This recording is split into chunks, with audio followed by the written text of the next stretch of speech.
रोहतास के सकाश में उत्खनन के माध्यम से एक बार फिर भारत के समृद्धशाली इतिहास की खोज शुरू हो चुकी है। करीब 2 साल पहले यह स्थान उस समय चर्चा में आया था जब उत्खनन के दौरान यहाँ पर 8 मानव जीवाश्म मिले थे। उसके बाद इसकी चर्चा पुरातात्विक दृष्टि से पूरे विश्व में हुई थी।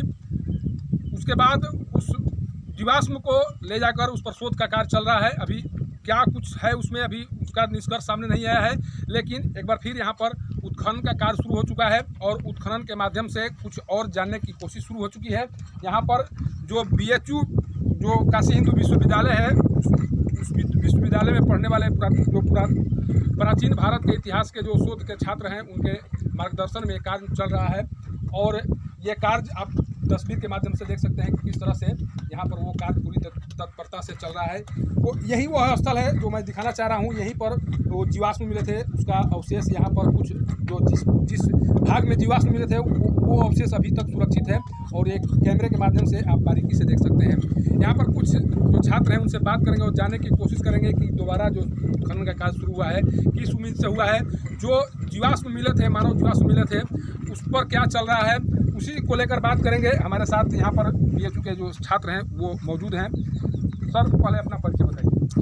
मैं डॉक्टर सुदर्शन चक्रधारी, काशी हिंदू विश्वविद्यालय संबंध हूँ। यह जो उत्खनन का कार्य चल रहा है ये डॉक्टर विकास सिंह के निर्देशन में एवं प्रोफेसर RN सिंह, रविन्द्रनाथ सिंह के मार्गदर्शन में यह पुरातत्व का कार्य आप जानते हैं 2019 से चल रहा है अनवरत। यह हमारे तीसरे सेशन की खुदाई है और पहले सेशन में हमें काफ़ी सफलता मिली थी और यहाँ अच्छे बरियल्स एविडेंस में आए थे। तो ये एक महत्वपूर्ण खोज हो सकती है बिहार के संदर्भ में।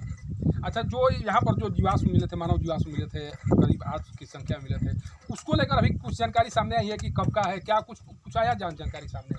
जी, उसको एनालिसिस चल रहा है। उसका DNA सैंपल भी लिया जा चुका है, DNA सैंपल जा चुका है एनालिसिस के लिए।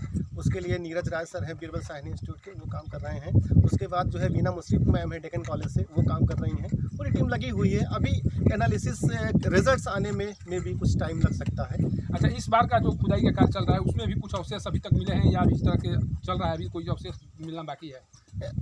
अवशेष के रूप में अगर हम यह जो है आपके सामने देख रहे हैं, यह एक सांकेतिक बरियल प्रतीत होता है प्रथम दृष्टया, लेकिन यह फाइनल रूप से तभी उचित रूप में कहा जा सकता है जब इसमें प्रॉपर निष्कर्ष निकले हमारी और टीम से, जब सलाह मशवरा होगा। क्योंकि यह जो समाधान है यह एक सांकेतिक रूप में यह समाधान बनाने की प्रक्रिया चूँकि प्राचीन भारत में पहले से थी और उसी का एक रूप जो है सांकेतिक बरियल के रूप में हमें अभी दिखाई दे रहा है फिलहाल।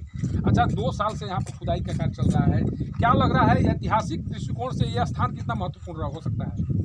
ऐतिहासिक दृष्टि से तो यह निश्चित ही महत्वपूर्ण है, क्योंकि आप जानते हैं रोहतास की पहाड़ियाँ और सोन नदी का तट कितना प्राचीन काल से ही प्रागैतिहासिक मानव के आदिवासी परंपरा का एक महत्वपूर्ण स्रोत रहा है। यहाँ बगल में आप 4-5 किलोमीटर सिनुआर एक पूरा स्थल है ना, उसका भी उत्खनन BHU द्वारा कराया गया था। वहाँ से भी हमें जो है नियोलिथिक और चैल्कोलिथिक के एविडेंस मिले थे जो यहाँ से मिल रहे हैं। तो कहीं ना कहीं यह जो है प्रारंभिक मानव कृषक समुदाय की ओर इंगित करता है और उस समय की आदिवासी परंपरा को यहाँ हम देख सकते हैं। अच्छा, इस उत्खनन कार्य से आप लोग कितना उत्साहित हैं? हम लोग तो 2019 से ही उत्साहित है। लगातार इतने अच्छे एविडेंस और ये इतने संख्या में बरियल मिलना, तो ये बहुत बड़ी उपलब्धि है। बिहार के इतिहास, बिहार के जो चैल्कोलिथिक का फेज़ है, यह बिहार के इतिहास में अभी तक मुझे नहीं लगता है कि कहीं किसी पुरास्थल से इतनी बड़ी संख्या में बरियल्स मिले हैं।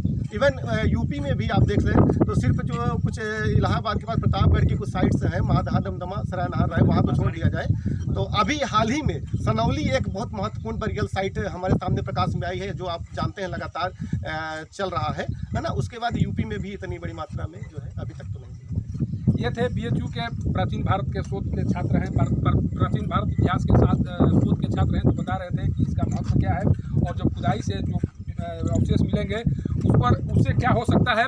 हालांकि जिस तरह से 2019 से यहाँ पर खुदाई का काम चल रहा है और जिस तरह ये स्थान चर्चा में है, अगर वास्तव में कुछ अवशेष मिलते हैं तो हो सकता है कि ऐतिहासिक रूप से इस स्थान का महत्व कुछ और बढ़ जाए। लेकिन जिस समय यहाँ पर पुरातत्व विभाग के महानिदेशक आए थे, उनके द्वारा इशारा किया गया था कि ये कालखंड बहुत पीछे जा सकता है और इस स्थान से भारत के इतिहास का एक अलग रूपरेखा तैयार होगी। सकाश गांव से पब्लिक न्यूज़ के लिए सत्येंद्र चौबे की रिपोर्ट।